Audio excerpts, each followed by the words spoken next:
Hello everyone, welcome to my channel and welcome back to this Steampunk Fantasy park build. This is episode 4 and today we'll be working on steampunk transportation, specifically a steampunk trolley, which will be a coaster ride in the park. I had originally intended to show 3 different transport ideas in this episode, but the video got too long, so the next episode we will show the second one. To start, I was thinking that you really can't have a steampunk park without a steam train. Since the steam train in the game is pretty large, I decided to go ahead and make room for it now. And I also didn't want to block the view on the main path on the left side of the gorge. So I have put it below this path and made room for it under the iron bridge.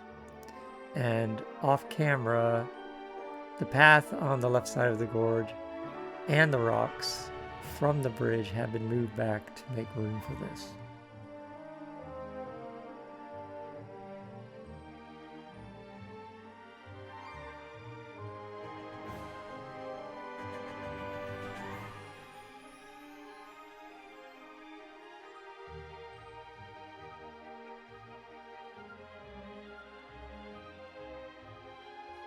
Here I have removed the original winding paths and added a circle for the trolley route and also a straight path that will have the train station on it. I have also added a family train ride just so the rails can be used for the trolley.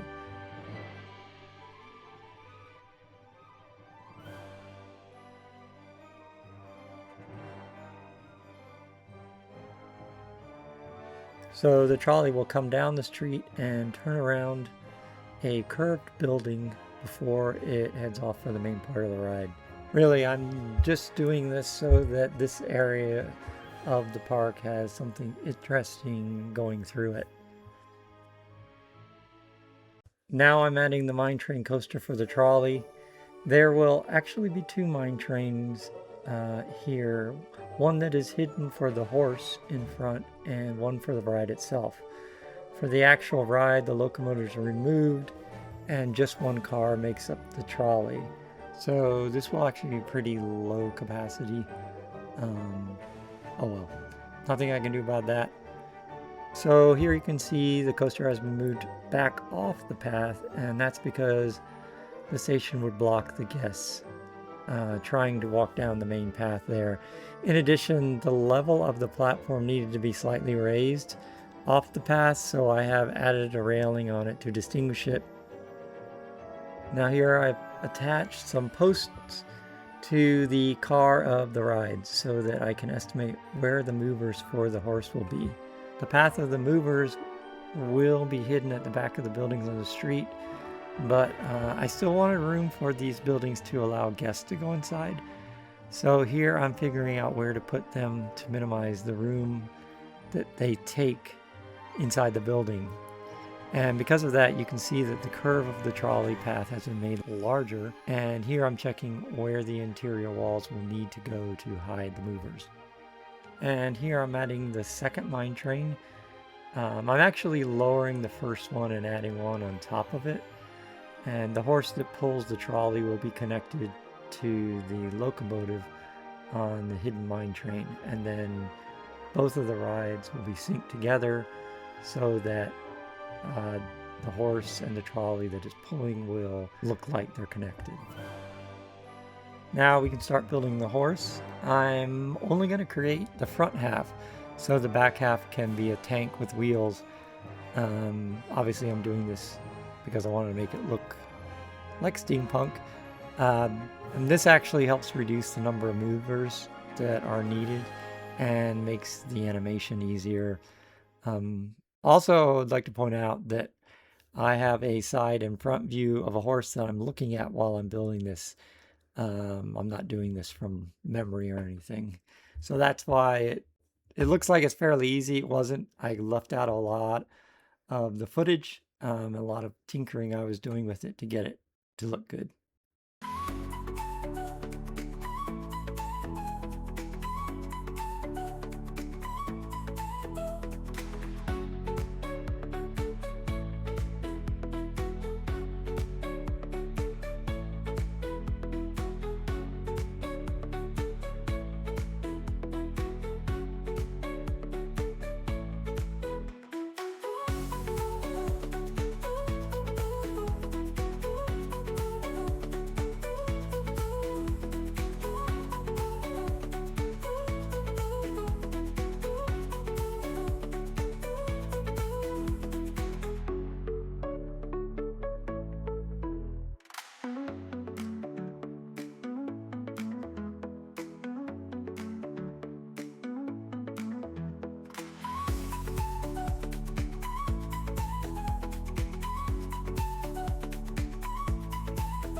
So finally, after completing the horse, I have removed some of the shape or replaced some with half shapes so that I could add gear-like pieces to the horse and make it look more mechanical. And then now I've added some decorations, and we'll move on to the tank portion of the horse.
And finally, this is where I animate the horse. So I always completely build a figure before trying to make it move. Here I'm showing how two stacked movers can make a back and forth swing motion that will be used for the front legs of the horse at the hips. So one is quarter oscillate medium and the other is quarter oscillate medium reverse. And here I'm using the hip piece that is the center of rotation to add a rotator.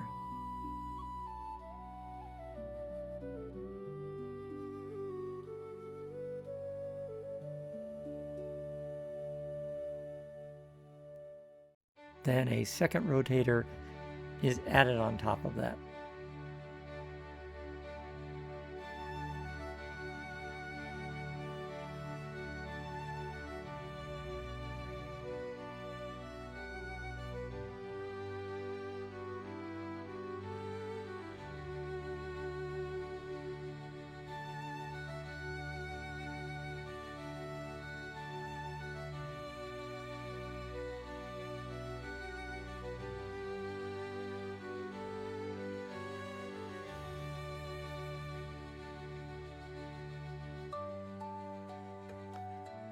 Now the leg is copied from the horse onto the top rotator. Then I move it on top of the original leg, so I'm lining it up and getting it exactly where I need it.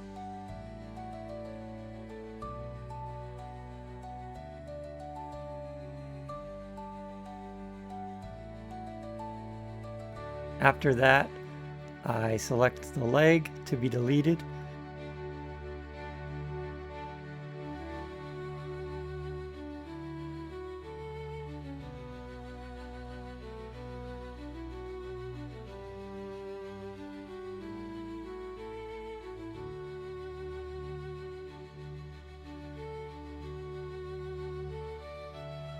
And then I make sure to exclude the movers which have the duplicate leg. And then I perform the delete. And here you can see the swing of the leg is working.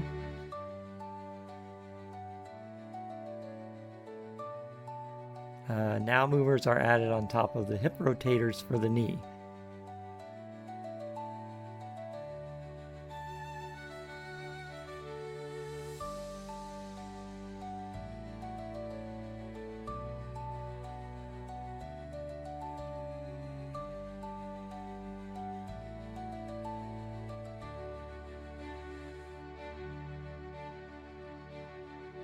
These are then moved so they can line up with the knee's center of rotation.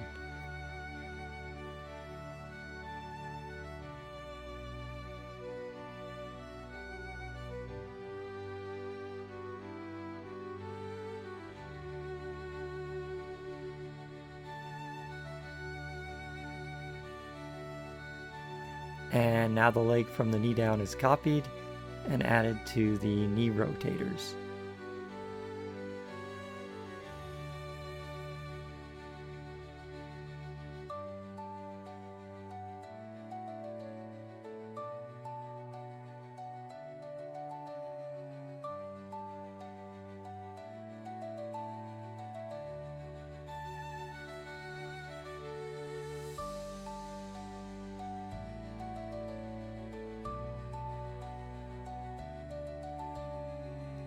The knee down from the original leg is then deleted again, making sure to exclude the knee rotator, which will leave the knee down that is connected to those rotators.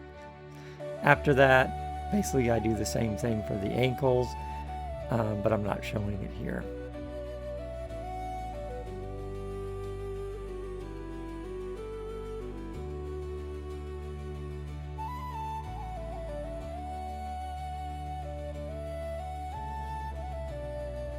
Here I'm testing out the movement with the 2 movers, which doesn't look great, so I end up using just a single quarter oscillate rotator.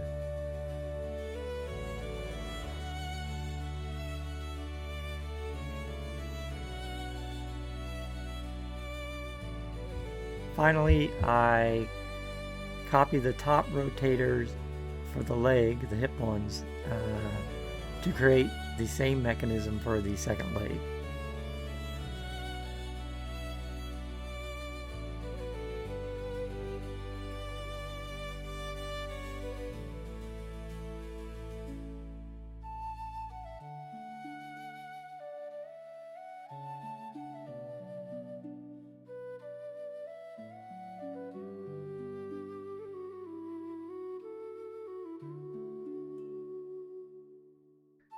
Then the sequencer is updated to have all the rotators where the 2 leg motions are offset.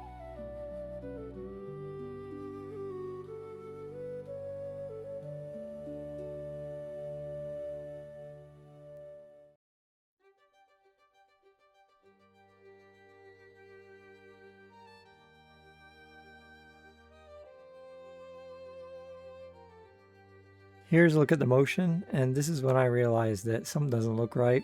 So it turns out that by changing the direction of the hip swing, that it actually makes it look like a horse is walking. And as you can see, the trigger sequence is re-triggering the rotators with a small space. And there's a little bit of a problem. When you repeat rotators, they don't work well if there is not a pretty large gap between the triggers. So what I end up doing is duplicating all the rotators so that for the hips there are actually 4 instead of 2 rotators. So there are 2 sets. So the first set moves the hips and then the second set moves the hips. This makes it so there is continuous motion, which is really not possible when a single set of movers are used. In all, both legs ends up taking about they do take 16 movers.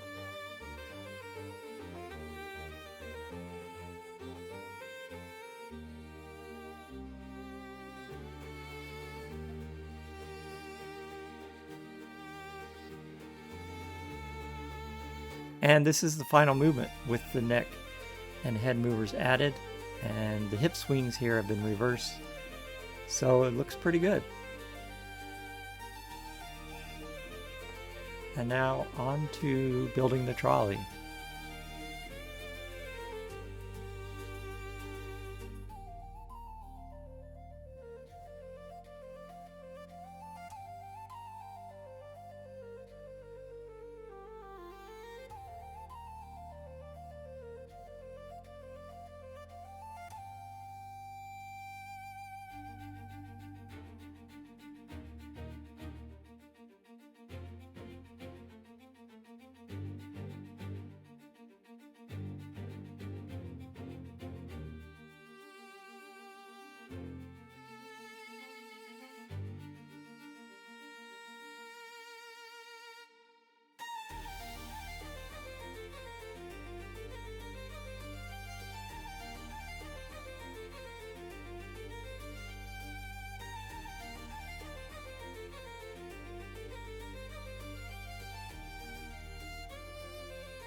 So as part of this video, I'm going to show a couple of buildings and how I built them.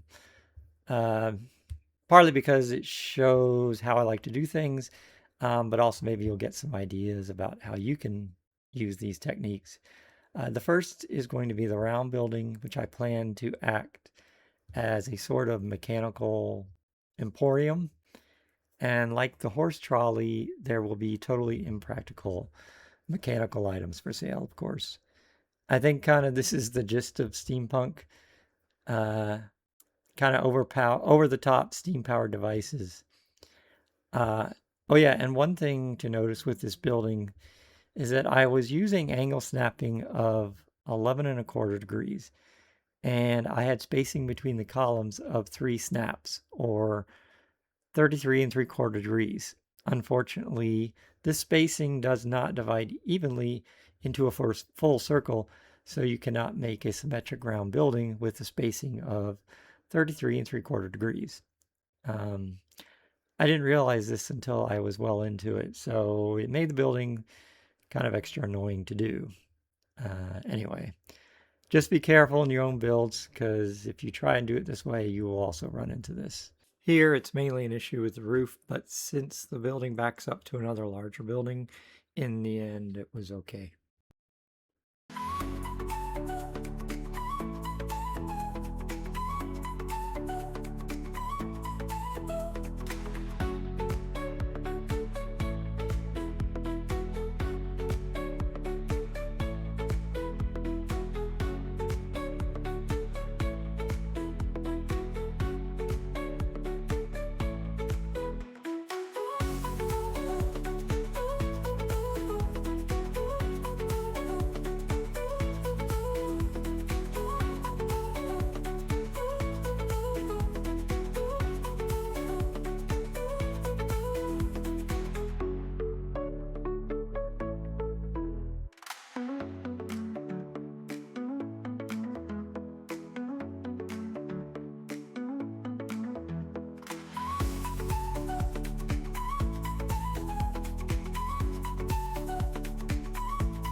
And here's the completed building. The interiors for all the buildings today will be completed in another episode. So, because I mainly wanted to create a street scene for the trolley, so this video shows how to make some detailed facades that don't take too many pieces, although I am actually trying to use pieces that have low polygon count to not hit performance too much.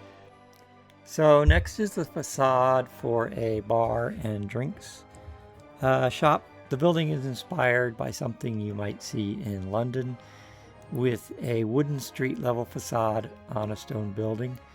For the upper part, the windows will be created to add detail rather than use game pieces. So this way you will be able to see into the interior of the second and third floor windows, which to me will add some realism.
And so here I decided to have a central window that is 2 stories, just to make it interesting. Presumably it is some sort of central hall, or maybe a ball, I don't know, a ball court, something. Anyway, but it's just, I think, kind of makes the building more interesting.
And the last build I'm going to show here is a small facade and a building that has a steampunk sort of addition.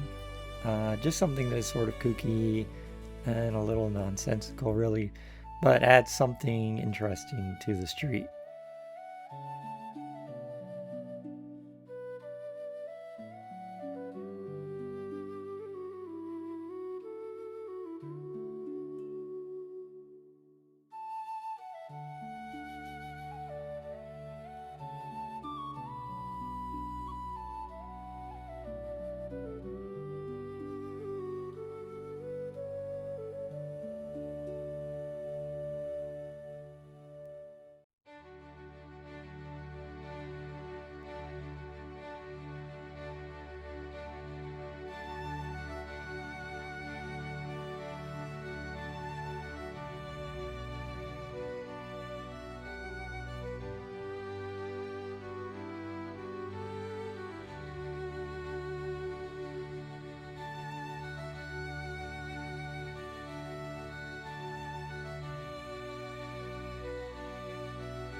So the video now is getting way too long. So if you've lasted this long, thanks for watching. Here are some buildings that I added off camera. First is the back half of the round emporium, which is in brick. The station for the trolley will be in here, as well as the queue, and the exit will be designed to dump folks in the emporium. The next building is built similar to the second, with 2 shops at street level and a funky elevator contraption that I came up with. Really, the reason I did this movement in this odd way was because it only uses 2 movers. And here's the steampunk addition to this building, where I've added some pipes and other additions to give it some more detail. I also added another sign with some moving wheels. Finally, I created some chairs and tables for the bar, as well as a street vendor.